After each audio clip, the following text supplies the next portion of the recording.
Hey there, musicians. It's Mr. Clegg, and we're in video number 5. We're going to talk about inversions.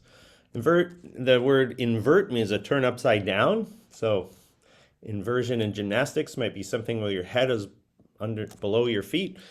And in music, it means to turn a chord upside down. So, we learned about C major chord being C, E, and G. There you go. There's your C chord. And that is called root position. And the reason why it's called root position is because C is called the root of the chord. So I'm going to go ahead and annotate this real quick and then I'll get right back to you. Okay, so in the chord C, E, and G, C is the root because it's a C chord. And then the third is an E and the fifth is a G. And that kind of corresponds with the numbers 1, 2, 3, 4, 5, right? So 1, 3, 5. The 1 is the root, third, and fifth. Okay, so and the root, is also the name of the chord. So the 1 is a C chord, and that's because I don't know if that makes sense. Yeah, the 1 is the root of the chord, and so that's how we name the chord. It's that note is whatever the root is, that's the name of the chord. So root, third, and fifth. Okay. Hopefully that made sense.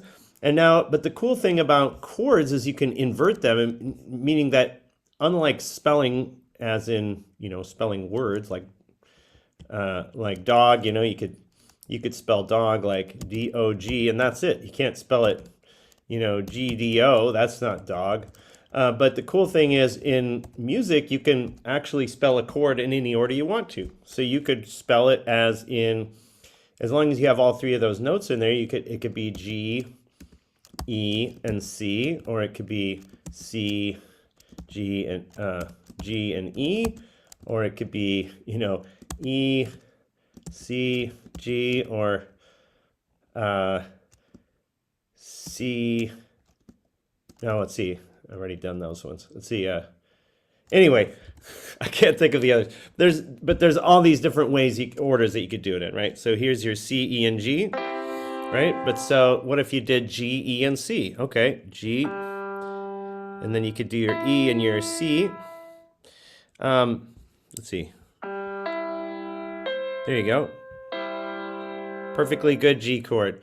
What about C, G, and E? So you have your C, G, and then your E right there. So you could have it like that. Or you could have E, C, and G. So you have your E, C, and G. I don't have enough keyboard on this little screen, so I'm going to have to go back and I'll just put the G in the middle. So there would be actually an E, G, and C. So E, G, and C. I couldn't do the other one because I didn't have enough reach on the little tiny keyboard. But those are all different inversions, right? There's actually ways of naming these inversions. You can call them first inversion, second inversion, and so on. I'm not going to get into that now because I just want to keep it super simple for you. But basically, yeah, you have inversions. And that makes it possible for you can play chords in a different way. It can make it slightly more interesting to play the chords because you can play that same chord this way, or you can play that same chord this way. And that actually makes it a little bit easier for us if we're going to play I guess I'll save this for video 7, but I wanted to show, before we go end this video though, I want to practice. We did this for a C chord, but let's practice on a couple other chords here, just so we can, so let's say we're doing an F chord. Okay, an F triad, right? F major triad.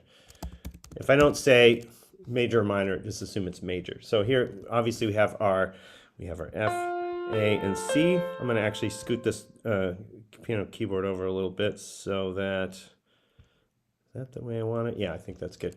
So no, there we go.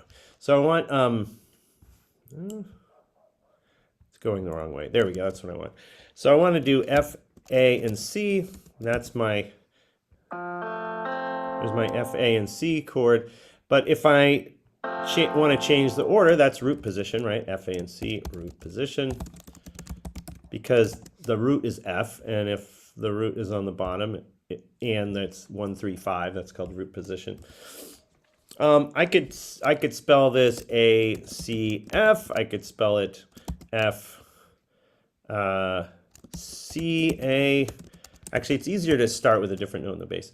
So I could do it C F A and so on. And there's other ones. So but anyway, let's see. I'm going to do the ones I said. So we had our F A C. What if we do A C F? We're going to do A C F. There's our position. What about C F and A? So C, F, and A. So there's the thing, and now we can move the A down here if you want to. Well, we already did that. So anyway, that's an F chord. And what if we did the same thing for a G chord? Whoops, let me just squish that. There we go. We're going to do the same thing for a G chord, G triad. So we could, obviously the root position is G, G, B, and D. Okay, that's the root. But we can also play it as B, D, and G.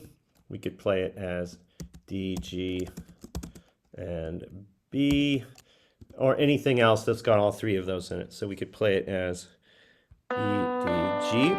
There's our B, D, G. And we could also play it as D, G, B.